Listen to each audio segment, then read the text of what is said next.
Eto na! Eto na! Eto na! Eto na! Minsan ang isang biyahe, hindi naman talaga natatandaan dahil sa destinasyon. Hindi dahil sa ganda ng lugar o sa haba ng tinakbo ng motor mo,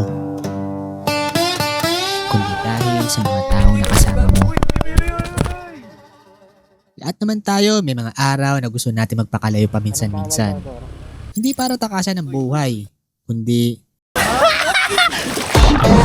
Bossing! Oh, sergeant ako po! Boss, sick leave. Nilalamig ako. para lang makahinga kahit sandali. At kung may isang lugar na palagi kong binabalikan, isa na rito ang Laguna. Hindi naman ito kalayuan pero sapat na ang ilang oras sa biyahe para maramdaman mong unti-unti nang napapalayo ang isip mo sa ingay ng syudad. Gaya nito, habang papalapit ka sa kabundukan, unti-unti nang naglalaho ang mga konkretong tanawin na pumapalit. Makakapal na puno, malamig na hangin, at mga kalsadang parang buhay ang kagubatan. Kaya naman na magkayayaan na mag-rides ulit na pagkasunduan naming subukan naman ang isang falls na hindi pa namin nararating Kilangin Falls! Let's go! sa Laguna.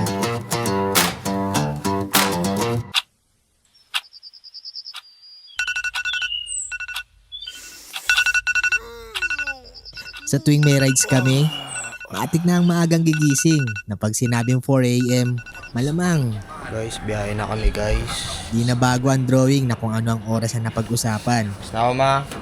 Yak, sa kambong dala. Naambong pa talaga, wet ride. Mabilis ang paalam sa mga taong may iwan sa bahay o sa mga magulang namin Ako pa. na may kasamang So, pangakong yun. uuwi kami ng Lang. ligtas. Dilim men. Are you ready for the wet long ride mga coops? So ayun nga po, nandito na naman po tayo sa vlog na hindi ini-edit, no? Magpakailanman. Ang setup, di ba kami babiyahe? Pero tatlong motor lang ang dala namin.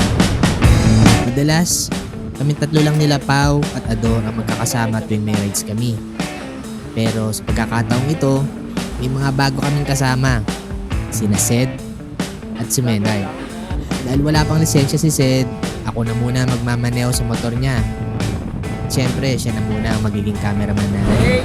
Si Menard naman, dala naman niya ang sarili niyang motor. Pero napag-usapan namin na pansamantalang backride na muna siya at si Ador na muna ang magdadrive. Nagsisimula pa lang kasi siya sa pagmumotor at sanay lang sa city driving. Medyo hindi kasi ganun ka-beginner friendly ang mga likuan na babaybay namin sa Laguna. At first time niyang mapapasabak sa mga ganitong long rides. Kaya naman, bilang kaming may idea na sa rutang ito, pinabuti na muna namin na ipa-obserba sa kanya ang mga kalsadang dadaanan namin. Kung paano namin nilalapatan ng tamang linya ang bawat kurbada. Bago siya mismo ang humawak ng motor niya.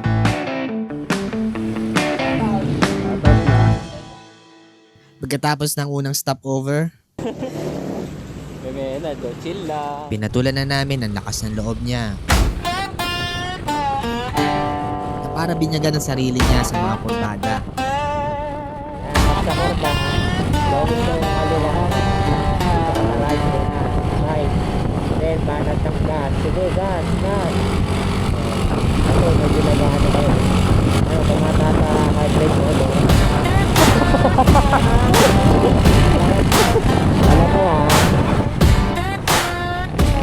Nasa ka muna na. Yes, sige yan ha. Ayan na Dor. Tataas na heart rate mo dyan.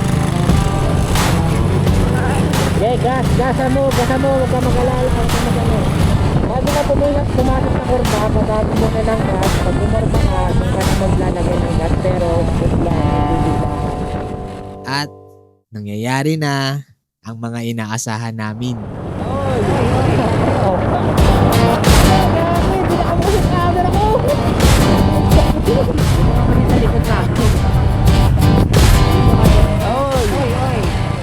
Pinapalakas mo pa loob mo? Yan, banata pa ng gas. Papunta, doon ka tumingin kung saan ka pupunta, hindi sa kaliwa. Kung gaano kalakas ang tawa namin sa intercom, gano'n naman kalubahan ka ba namin para sa kanya habang tinuturuan namin siya. Naka-video na. Nang may kasama ng dasal sa bawat liko. Naka-video na. Hindi ko yan. Ayun na, eto na, eto na! Ayun na, ayun na!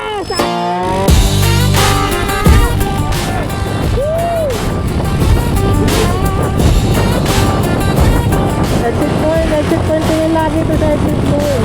Sayang nga lang, hindi ko na-connect ang mic ko sa camera dahil ayaw lang talaga gumana nung araw na yun. Nag-tripad talaga.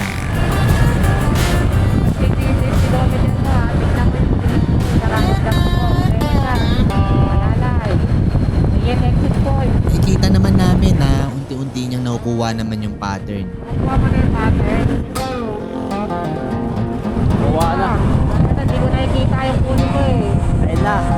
Ayun na. Ayan. Ayun. Yun! Puta, gano'n mo!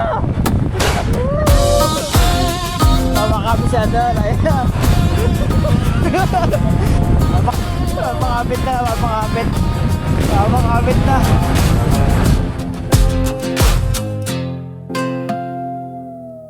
Ganto kasi yan. Kapag natatakot ka sa bangin, mas lalo kang napapatingin dito.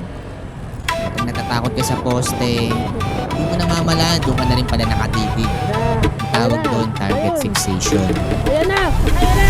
Puta na! Ayan na! Dahan-dahan lang! Kung saan ka nakatingin, doon ka rin mismo mapupunta. Lahat naman tayo dumaan sa pagiging magaspang sa silinador. At minsan, hindi lang ito yung tungkol sa pagmumotor. Pag-alanganin sa gitna ng pagsubok ng buhay, ang unang instinct natin ay pumreno. Ayan na! Ayan na nga ba? Oh. Titigan ang mismong problemang gusto nating iwasan. Sasakat mo na. Huwag mong babanatan. Malilit. Open? Open daw. Huwag masyadong katawanan kayo ng tricycle. Loko. Pero hindi mo matututunang lumiko ng maayos kung ang buong atensyon mo ay nasa bagay na kinakatakutan mo.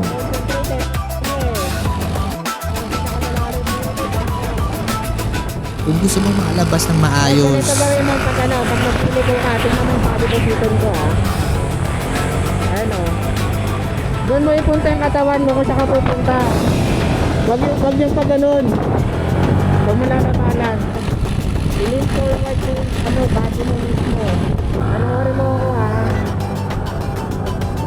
Ito, pupunta yung body ko. Ayan. Body ko.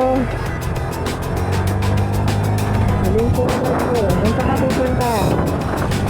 Huwag mo i-straight yung yung tawag dito. Yung arms mo. I-relax mo lang. Relax mo lang to. Relax lang. Relax lang.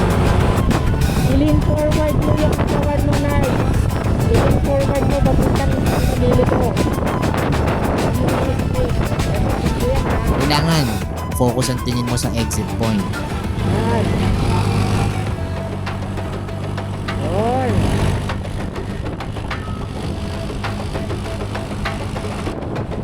Yung angkas sa pabahan ko Ayan na. Ito na sinasabi ko.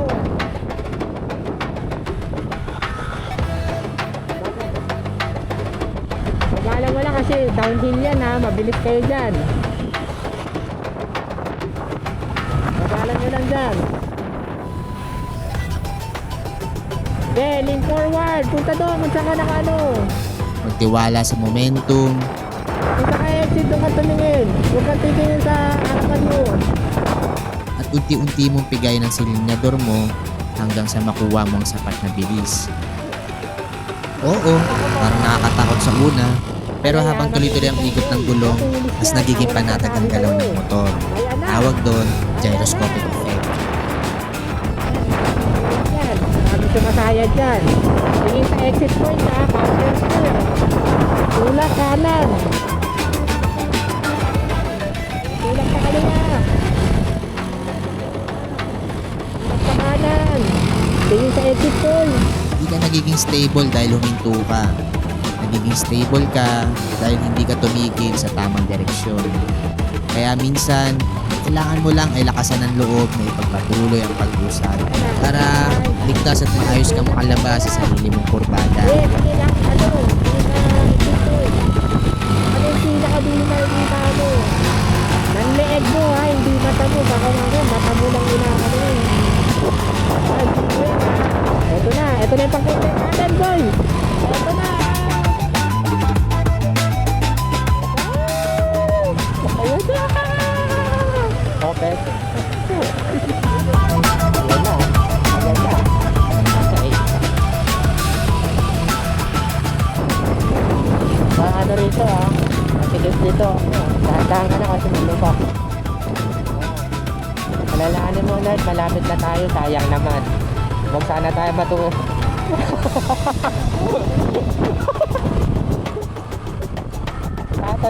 Tatalon na lang eh. Dahan-dahan naman dito.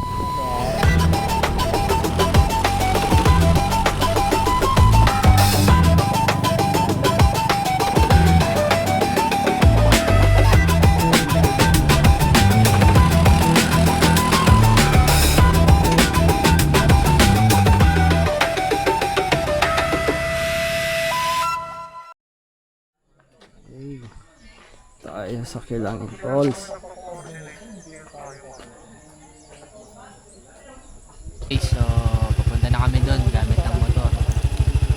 Ano na kami? Let's go! Let's go! Baka makakapag-my day si Ador. Pero marami pang pwede mangyari. Thank you Lord pa si Ador. At least safe na, boss.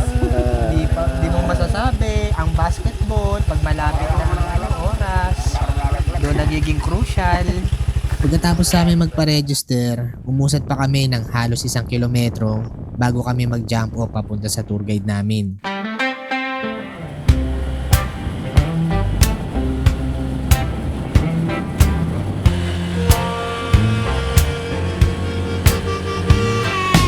Ito, masama ako mamulan doon. Okay, so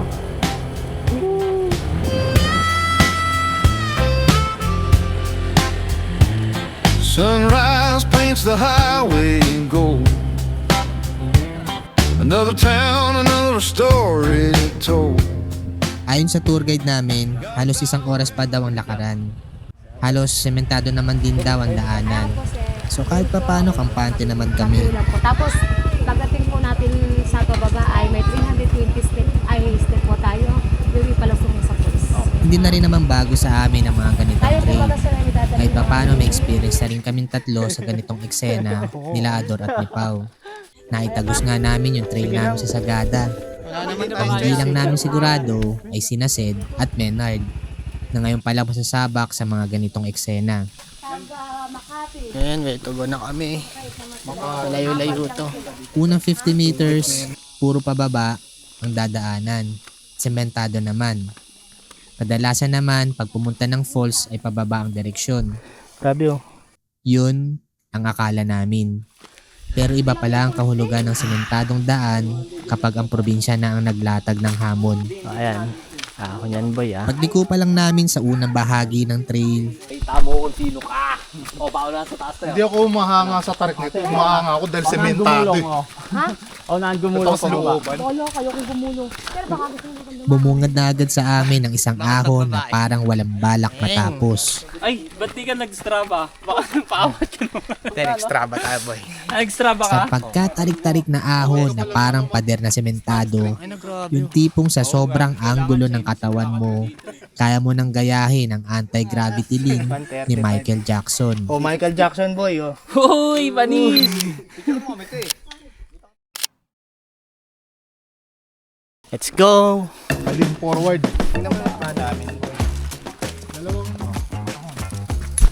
Gusto mo lang magpahinga to eh. Mga nakarasin balsan. Sanay na kami sa mga ganyan tour guide. Tingin-tingin muna kayo sa paligid. Paglingat namin nakaupo na. Naulan na kami.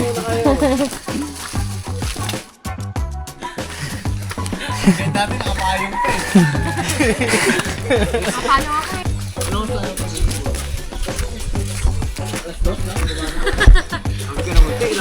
Tulak kaya kita dyan.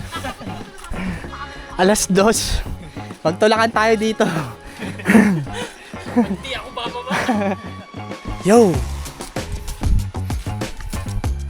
151. Yabang na yung isa oh. Batang bata oh. Ayan oh. Welcome to my world. Hindi ako nagwo-workout. Lawit na ako nito. Patulad nung sa Sagada. Hey! Sabi dito boy. Pero okay lang. Let's go! So, we have 420 meters pa lang. Woo! Welcome to the jungle. Habang papalalim ang trail, unti-unti ring lumalabas ang katotoong kalaban. After 1 kilometer. Hindi yung ahon, kundi ang pagod.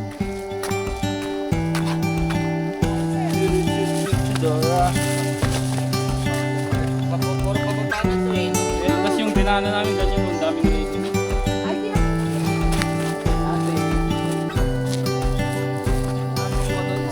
Wala sa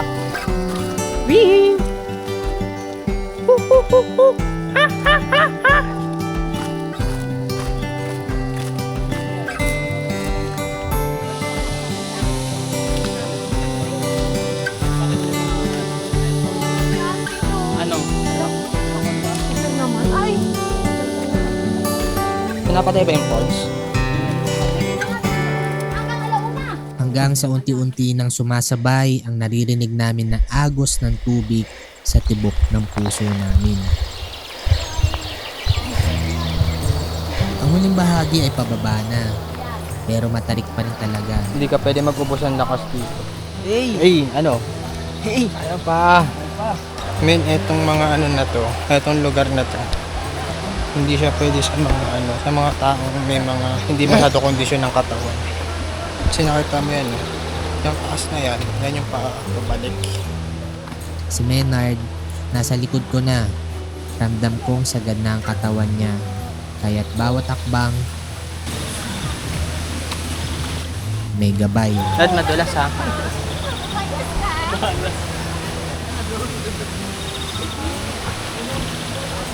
Wala kami boy. Amen. Babalik mo. So, it's 1.72 kilometer papunta rito. First 400 meters. Grabe talaga. Kayo doon, may content kayo sa ano.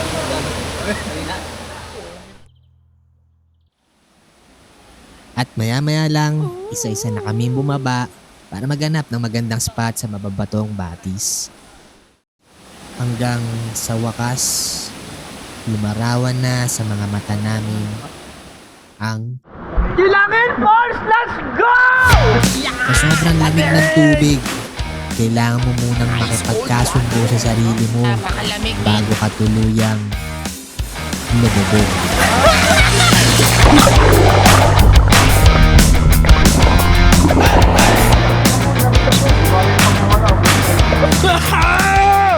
Shoutout sa bossing ko. Boss, di ako papasok mamaya. Boss, sick leave. Lalamig ako. Ano nakita niyo yung moist na yan? Pag nilubog ka, magmamoist na yan. Ha? Iba sa dyan yung wait lang. Kung may life vest ka, lulutang ka, baliw ka. Sobrang lamig talaga. Yung tipong akala mo galing sa refrigerator ang tubig. Pero nagtuluyan na kami lumubog. Doon na nagumpisa ang basaan. Parang walang may pakialam sa ginaw. Mas nangingibabaw ang saya na sa wakas, nandito na kami. Masaya ako ngayon, lumuluta ko. Nasa kawalan. Maya-maya pa, nagkayayaan ng lumipat sa mismong bagsak ng falls.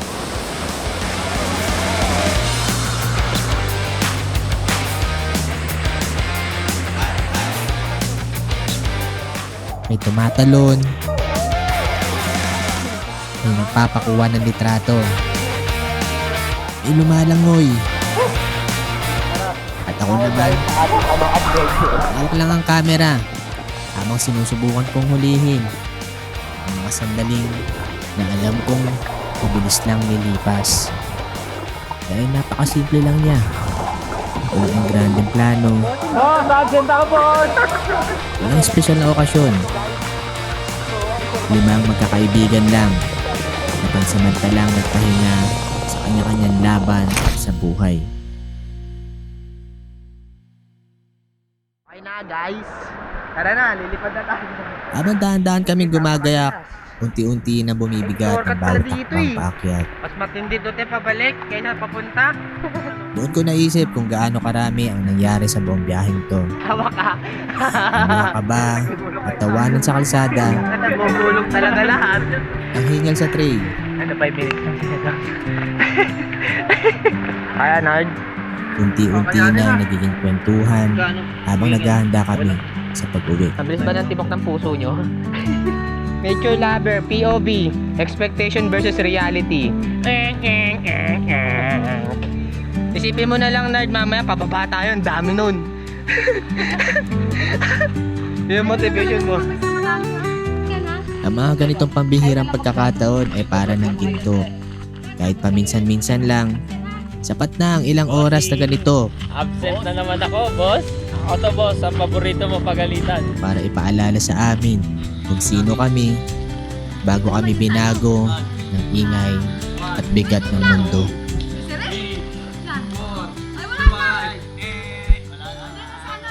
At tulad lahat ng magagandang araw, dumating na rin ang oras na kailangan na naming umuwi. So guys, pauwi na po kami. Ang mga kasamahan at ang mga koponan dito. So far, nag-enjoy naman at malamig. Si Ador na muna ang pinagmanehan namin sa motor ni Maynard. Hindi dahil ayaw na namin siyang mag-drive, kundi dahil gusto lang namin maging maayos at mas ligtas ang natitira namin biyahe pauwi. At mukhang okay lang din naman sa kanya. Sa totoo lang, sobrang na-enjoy naman niya yung adventure. Pauwi na. Habang pauwi kami, tawanan lang ulit. Kwentuhan, maplano, mga susunod na ride. Mga bagay na akala namin marami pa kaming oras para gawin. Kwento niya, nasusunod naman daw sa Batangas, sa lugar daw ng Manila. Tataon daw namin ang pyesa para mas masaya. Hanggang sa dumating yung sandaling, wala na masyadong nagsasalita. Tahimik lang kami bumabaybay sa kalsada habang papalubog ang araw. At biglang napakanta naman tong si Maynard. Di namin alam kung ano ang title ng kanta pero familiar sa amin yung melody ng kanta. Sayang nga lang hindi na-record ng camera ang boses niya. Pero hanggang ngayon, malinaw pa rin sa alaala ko kung paano niya yung kinanta.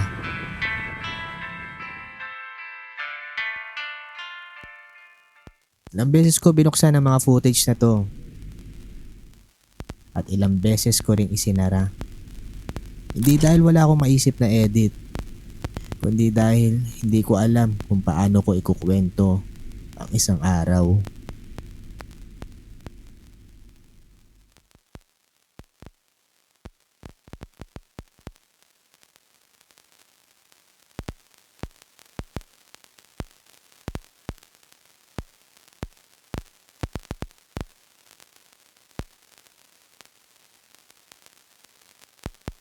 Napakabilis ng lahat, kaya siguro wala talaga sa atin ng kasiguraduhan kung gaano kahaba ang magiging biyahe ng bawat isa. Nung nasa 20s pa ako, naniniwala ako sa konsepto ng live to the fullest. Pero nung magsimula ako sa running lifestyle, doon ko lang talaga naunawaan ang pinagkaiba ng sprint at marathon. Sa sprint, gusto mong makarating agad. Sa marathon, natututunan mong respetuhin ang pacing. Kailangan mo mag-take it slow, pero hindi ibig sabihin nun ay magpe-play safe ka na lang kapag crucial na ang sitwasyon. Walang perpektong pacing ang buhay at hindi rin pare-pareho ang oras na ibinibigay sa bawat isa. Kaya habang kasama mo pa ang mga taong pinapahalagaan mo, sulitin mo ang bawat pagkakataon. Dahil sa dulo ng bawat matarik na ahon, ang hindi mo pala inuuwi ay ang lugar na narating mo, kundi ang mga alaalang nabuo ng mga taong nakasama mo.